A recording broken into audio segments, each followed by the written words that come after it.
Nahajamo se v obeležju v obliki križa, katerega je postavil Košir Matevž. Pa ne tako je napisan, ampak njegov pravnuk. To je bilo leta 1942, kakor njegov pravnuk pravi, da je bil njegov stari oče zelo radoveden. In ko so Nemci končali delo, ko so minirali, postavljali to mejo, je šel popolne gledati, kaj se je dogajalo. In je, nažalost, stopil na mino. In to mogoče kakšno par metrov tja okoli, ni velike razlike. In ta križ stoji, da je že drugi. Edini križ, ki je bil do obeležja vsem tem žrtvam v meji. Samo ta je tukaj zaslužil, da je ta križ naredil, drugo so vsi pozabljeni. To je pa še živa priča, živ dokaz, da ni vse pozabljeno, da nekaj še vemo. Kje so pa končali tisti, ki jih je razneslo ob meji, ostali? Tiste žrtve min so nekje pokopali v Polhovratcu, nekaj v Lučnah, v Črni Vrh ni bilo župnika, sploh ne vem, glavno Polhovratec.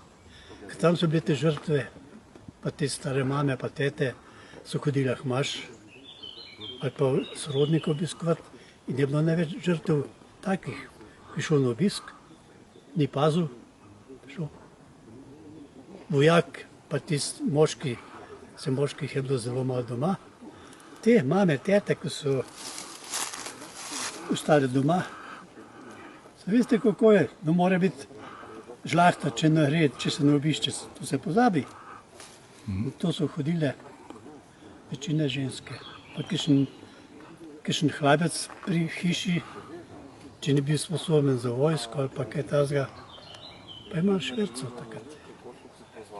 To, ki je bilo. In kje se ta križ nahaja, kako bi opisali? Ta križ stoji ob cesti Suhi Dol, Smreče, Goli Vrh. Moja želja, pa želja tudi Koširja, pa Cankarja je bila, da se tudi tem žrtvam, ki so bile do zdaj, lahko bi rekel, zamolčane. Vse so bile na robovih, drugače pa ni govorilo o teh smrtnih, o teh žrtev, pa zakaj so ratele. Zaradi prehoda meje. In to smo takrat nekaj se dogovorili, dajmo še mi nekaj napisati, povedati ljudem.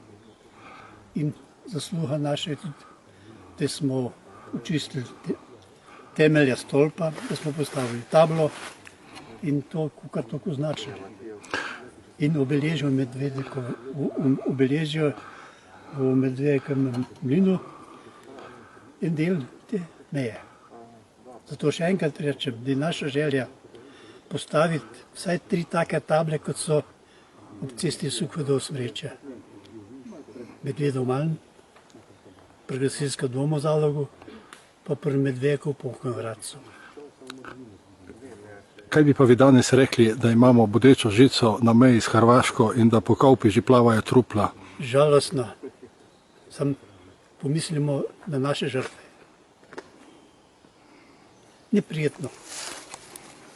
Za tiste, ki beži, tisti, ki dol živijo, pa tudi za druge. Kaj imamo? Žrtve, delo, težke trenutke življenja. A je to treba? Pa svobodna Evropa. 100 let se že za mir borimo, bodimo. Kje je mir? A ni?